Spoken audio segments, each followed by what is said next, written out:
Mister ladies viewers அனைவருக்கும் வணக்கம். நான் டாக்டர் நித்யா, சித்தா பிசிஷியன். இது பெண்களுக்கான சிறப்பு பதிவு அப்படின்னே சொல்லலாம். நிறைய பெண்கள் தெரியாம செய்யக்கூடிய சில தவறுகள், அதனால நிறைய உடல் நலத்தில் உபாதைகள் மற்றும் பிரைவேட் பார்ட்ஸ்ல நிறைய பிரச்சனைகளும் ஏற்படுது. சில பெண்கள் சொல்வாங்க, மேம் எனக்கு அடிக்கடி வெஜினல் இச்சிங் இருந்துகிட்டே இருக்கு.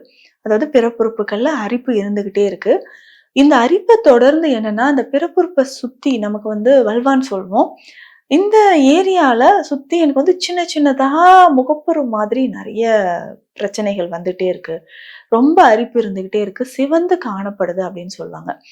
டிஸ்போர்னியா அப்படின்ற கண்டிஷன் நெறைய பெண்கள் இன்னைக்கு ஃபேஸ் பண்ணிட்டு இருக்காங்க. அதாவது பெயின்ஃபுல் செக்ஷுவல் இன்டர்கோர்ஸ், உடலுறவு கொள்ளும்பொழுது அதிகமான வலி ஏற்படுறது நெறைய பெண்கள் ஃபீல் பண்ணிட்டு இருக்காங்க. இளம் வயதிலே இந்த மாதிரி பிரச்சனைகள் இருக்கும் பொழுது அவர்களுக்கு இந்த செக்ஷுவல் இன்டர்கோர்ஸ்லயே ஒரு இன்ட்ரெஸ்ட் இல்லாத மாதிரியும், இது ஃபோர்ஸ் பண்ணி பண்ணாலும் அதுக்கப்புறம் இன்ஃபெக்ஷன் சிவியர் ஆகி ஃபீவர், அதிகமான காய்ச்சல், வாந்தி வர்றது, உடல் நடுக்கம் ஏற்படுறது, இந்த மாதிரியான உடல் உபாதைகளும் ஏற்படுதுன்னு சொல்லலாம். பொதுவா இந்த பிரைவேட் பார்ட்ஸ் ஹைஜீன் அப்படின்றது ரொம்ப இம்பார்ட்டன்ட். அதுவும் பெண் குழந்தைகளுக்கு ஒரு தாய் சொல்லிக் கொடுக்கறது ரொம்ப ரொம்ப அவசியம். ஒவ்வொரு முறையும் பெண் குழந்தைகளுக்கு நல்லா சொல்லிக் கொடுங்க. ஒவ்வொரு முறை யூரின் போயிட்டும் எப்படி வாஷ் பண்ணணும்ன்றத சொல்லிக் கொடுங்க. முக்கியமா இன்னைக்கு ஸ்கூல் கோயிங் சில்ட்ரன்ஸ் நிறைய பேர் ஸ்கூல்ல டாய்லெட் சரியில்லை, இல்ல ஸ்கூல்ல போனா எனக்கு ட்ரெஸ்ஸஸ் எல்லாம் ரிமூவ் பண்ணிட்டு என்னால ஃப்ரீயா போக முடியல, அதனால நான் வீட்டுக்கு டாய்லெட் யூஸ் பண்ணிக்கிறேன், அதனால தொடர்ந்து ஒரு 8-10 மணி நேரம் வரைக்கும் யூரின் போகாம இருந்தா நிறைய யூரினரி ட்ராக் இன்ஃபெக்ஷன் ஏற்படுறதுக்கு வாய்ப்புகள் இருக்கு. இதனாலேயே தண்ணீர் குடிக்காத பெண்களும் நிறைய பேர் இருக்காங்க. ஸோ ஆஃபீஸ் போற நேரத்துல சரியா தண்ணி குடிக்காம இருக்கிறது, யூரின் அடிக்கடி போகணும், இதனால தண்ணி குடிச்சா எனக்கு இங்க சரி வராது அப்படின்ட்டு யூரின் போகாம வீட்டுக்கு வந்தும் தண்ணி குடிக்காம அப்படியே நாட்களை கடத்திக்கிட்டே போயிட்டு ஒரு குறிப்பிட்ட காலத்துக்கு அப்புறம் சிவியரா யூரினரி ட்ராக் இன்ஃபெக்ஷன் வருது, கிட்னில ஸ்டோன் வர்றது, இந்த மாதிரியான பிரச்சனைகளும் அவங்க ஃபேஸ் பண்ணிட்டு இருக்காங்க. ஸோ இப்போ பர்சனல் ஹைஜீன் அப்படின்றது ரொம்ப இம்பார்ட்டன்ட். ஒரு நாளைக்கு 2 இன்னர்வியர் நிச்சயமாக லேடிஸ் சேஞ்ச் பண்ணணும். இரவு நேரத்தில் உறங்கும் போது இன்னர்வியர் யூஸ் பண்ணாம தூங்குறது நல்லது. ஸோ நம்ம பேண்டிஸ் யூஸ் பண்றது, பிரா யூஸ் பண்றது, இதை இரவு நேரத்தில் தவிர்த்தல் ரொம்ப ரொம்ப நல்லது. அதே மாதிரி ஒரு நாளைக்கு 2 பேண்டிஸ் காட்டன்ல இருந்தா அதை யூஸ் பண்ணிக்கோங்க. அதே மாதிரி நம்ம யூஸ் பண்ற சானிடரி நாப்கின்ஸும் காட்டன்ல இருந்தா ரொம்ப நல்லது. இன்னைக்கு நிறைய ஃபிளேவர்ஸ் இருக்கு, அதுல நிறைய அரோமா ஆட் பண்றாங்க. இதனால அதை வாங்கி யூஸ் பண்ணும்போது பிரைவேட் பார்ட்ஸ்ல ரொம்ப இச்சிங் அண்ட் இரிட்டேஷன் வர்றதை பார்க்க முடியுது. இன்னைக்கு கேர்ள்ஸ் டீனேஜ்ல 12 இயர்ஸ் 13 இயர்ஸ்லயே ஏஜ் அட்டன் பண்றாங்க, 10 இயர்ஸ்ல கூட அட்டன் பண்ற குழந்தைகளை நம்ம பார்க்கிறோம். இவர்களுக்கு இந்த மாதிரி அதிகமான கெமிக்கல்ஸ் இருக்கக்கூடிய சானிடரி நாப்கின்ஸ் யூஸ் பண்ணும்போது இச்சிங் அதிகமாக வர்றதை நம்ம ஃபீல் பண்றோம். ஸோ இவங்களுக்கு ரொம்ப பியூரா காட்டன்ல இருக்கக்கூடிய நாப்கின்ஸ் யூஸ் பண்றது ரொம்ப சிறந்தது. அதே மாதிரி குழந்தைகளுக்கு நம்ம தான் சொல்லிக் கொடுக்கணும். ஸோ எந்த மாதிரியான சானிடரி நாப்கின்ஸ் எப்படி யூஸ் பண்ணணும். ஸோ ஒரு நாளைக்கு டே டைம் அப்படின்னா ஒரு 3 வரைக்கும், குறைந்தபட்சம் 3 நாப்கின்ஸ் சேஞ்ச் பண்ணணும் அப்படின்றத சொல்லிக் கொடுக்கணும். ஒவ்வொரு முறை யூரின் போயிட்டும் நல்லா வாஷ் பண்ணணும். அதே மாதிரி நிறைய பெண்கள் செய்யக்கூடிய தவறு என்னன்னா, ஒவ்வொரு முறை யூரின் போயிட்டு வரும்போதோ, இல்ல இந்த மாதிரி இன்ஃபெக்ஷன் இருக்கும்போதோ, பீரியட்ஸ் டைம்லயோ டெட்டால் மாதிரியான சில லிக்விட்ஸை யூஸ் பண்ணுவாங்க.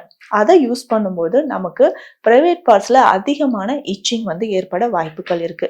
எப்பொழுதுமே இந்த மாதிரி பிரைவேட் பார்ட்ஸ்ல இதை யூஸ் பண்ணாம இருக்கிறது நல்லது. இதுக்கு பதிலா வேற என்ன யூஸ் பண்ணலாம்னா, பேசிக்கா சித்த மருத்துவத்தில் திரிஃபலா சூரணம், படிகார நீர், இந்த மாதிரியான மருந்துகள் இருக்கு. அதே மாதிரி அசோகப்பட்டை சூரணம்னு ஒரு மருந்து இருக்கு. இதையுமே தண்ணீர்ல போட்டு நல்லா கொதிக்க வச்சு அந்த வெதுவெதுப்பான தண்ணீரை கொண்டு நம்ம பிரைவேட் பார்ட்ஸை வாஷ் பண்ணிக்கலாம். தினமுமே திரிஃபலா சூரணத்தை பயன்படுத்தி ஒரு லிட்டர் தண்ணியில 1 ஸ்பூன் அளவுக்கு திரிஃபலா சூரணம், ஒரு 2-3 சிட்டிகை அளவு மஞ்சள் சேர்த்து இந்த தண்ணியை வாஷ் பண்ணிக்கிட்டே வரலாம். அதே மாதிரி ஒயிட் டிஸ்சார்ஜ் நிறைய பேருக்கு இருக்கு. ஒயிட் டிஸ்சார்ஜ் இருக்கு, இல்ல ஃபங்கல் இன்ஃபெக்ஷன் இருக்கு, வெஜினல் இன்ஃபெக்ஷன் இருக்கும் பட்சத்துல படிகார நீர் அப்படின்ற மருந்தை பயன்படுத்தலாம். இந்த படிகார நீர் அப்படின்ற மருந்து எல்லா சித்தா மெடிக்கல் ஷாப்லயுமே இருக்கும். இதையுமே 1 லிட்டர் தண்ணியில ஒரு 10-20 ml அளவுக்கு கலந்து பிரைவேட் பார்ட்ஸை வாஷ் பண்ணிக்கிட்டே வந்தோம்னா இன்ஃபெக்ஷன் மிக விரைவில் குணமாக ஆரம்பிக்கும். இந்த மாதிரி இன்ஃபெக்ஷன் இருக்கும்போது செக்ஷுவல் இன்டர்கோர்ஸ் பண்றதை அவாய்ட் பண்ணிக்கலாம். ஸோ கம்ப்ளீட்டா இந்த இன்ஃபெக்ஷன் போனதுக்கப்புறம் அதுக்கப்புறம் நம்ம செக்ஷுவல் இன்டர்கோர்ஸ்ல நீங்க இட்டுக்கலாம். முக்கியமா பார்த்தோம்னா இந்த டயபெட்டிஸ் இருக்கக்கூடிய பெண்களுக்கு அடிக்கடி யூரினரி ட்ராக் இன்ஃபெக்ஷன் வரும். இந்த மாதிரி இருக்கிறவங்க அவுட் சைட்ல வந்து அதிகமா டாய்லெட் யூஸ் பண்றது, ஒருத்தர் யூஸ் பண்ண இன்னர் வேரை திரும்ப யூஸ் பண்றது, இல்ல ஒரே இன்னர் வேரோட ஒரு நாள் ஃபுல்லா இருக்கிறது, அதிகமா ஸ்வெட் ஆகும்போது ஒரே இன்னர் வியரோட இருக்கிறது, இதனாலையும் நிறைய இன்ஃபெக்ஷன் வரும். இதையும் நம்ம மாத்திக்கணும். ஒரு நாளைக்கு 2 வேளை குளிக்கிறது ரொம்ப பெஸ்ட். அதே மாதிரி நான் சொன்ன இந்த கெமிக்கல்ஸ் எல்லாம் யூஸ் பண்ணக்கூடாதுன்னு ஹேர் ரிமூவ் பண்றதுக்கு நிறைய க்ரீம்ஸ் எல்லாமே யூஸ் பண்றாங்க. அதையுமே அவாய்ட் பண்றது நல்லது. ஏன்னா அதுல அவ்வளவுக்கு அதிகமான கெமிக்கல்ஸ் இருக்கு. பெண்களோட பிரைவேட் பார்ட்ஸ் அப்படின்றது ரொம்ப ரொம்ப சாஃப்டா இருக்கக்கூடிய ஒரு ஆர்கன், ரொம்ப சென்சிட்டிவான ஆர்கனும் கூட. அதிகமான blood circulation and nerve endings அங்க அந்த பார்ட்ல இருக்கும். அங்க நம்ம வந்து கெமிக்கல்ஸ் யூஸ் பண்ணும்போது நிறைய பாதிப்புகள் வருது. முடிந்த அளவுக்கு அதை ஷேவ் பண்றது பெட்டரா இருக்கும். குழந்தைகளுக்கும் இதை சொல்லிக் கொடுங்க. நிறைய பேர் இன்னைக்கு நவீன உலகத்துல இதை யூஸ் பண்ணிட்டு இதனால இச்சிங் ரேஷஸ் வந்த பெண்கள் ஏராளமா இருக்காங்க. ஏன்னா நிறைய தாய்மார்கள் என்கிட்ட வந்து சொல்றாங்க, மேம் இதை யூஸ் பண்ணதுனால எனக்கு இந்த பிரைவேட் பார்ட்ஸ்ல இந்த மாதிரி இச்சிங் வந்துச்சு, என் பொண்ணு ஹாஸ்டல்ல இருக்கிறா, இங்க வந்து ஐடில ஒர்க் பண்றாங்க, ஸோ வெளியில தங்கும்போது இந்த மாதிரியான பிரச்சனைகள் நிறைய வருது. அப்போ திரும்ப திரும்ப இந்த வெஜினல் இன்ஃபெக்ஷன் வராம இருக்கிறதுக்கு, யூரினரி ட்ராக் இன்ஃபெக்ஷன் வராம இருக்கிறதுக்கு இதெல்லாம் சொல்யூஷன் கொடுங்க, என்ன மெடிசன் நான் எடுத்துக்கலான்ட்டு நிறைய பேர் கேட்குறீங்க. ஸோ பர்சனலா ஹைஜீன் அப்படின்றது ரொம்ப இம்பார்ட்டன்ட். அதுக்கப்புறம் ஃபுட்ல ரொம்ப புளிப்பா காரமா அவுட் சைட் ஃபுட் நிறைய சாப்பிட்றதும் அவாய்ட் பண்ணிக்கோங்க. ரொம்ப பாடி ஹீட் இல்லாம பார்த்துக்கணும். அடிக்கடி தயிர் சேர்த்து சாப்பிடணும். தயிர்ல நாட்டு சர்க்கரை போட்டு சாப்பிட்றது ஒரு சிறந்த தீர்வாக இருக்கும். இமிடியேட்டா இந்த மாதிரி இன்ஃபெக்ஷன் இருக்கும்போது, வெஜினல் இன்ஃபெக்ஷன் இருக்கும்போது தயிர்ல நாட்டு சர்க்கரை போட்டு தினமும் ஒரு வேளையாவது சாப்பிட்டுட்டு வரலாம். தேங்காய் பால் ஏலக்காயோட சாப்பிட்றது மிக சிறந்த ஒரு பலனை கொடுக்குதுன்னு சொல்லலாம். கீரைகளை உணவில் நிறைய சேர்த்துக்கிட்டு வரணும்.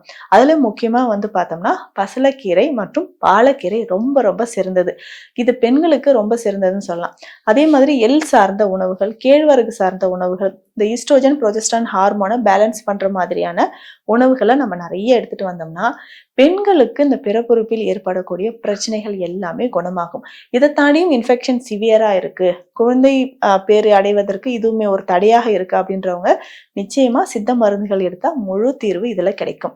இந்த பதிவு பெண்கள் அனைவருக்குமே ஒரு விழிப்புணர்வு தரக்கூடிய பதிவா இருக்கும்னு நான் நம்புறேன். மீண்டும் அடுத்த பதிவில் சந்திக்கலாம். நன்றி.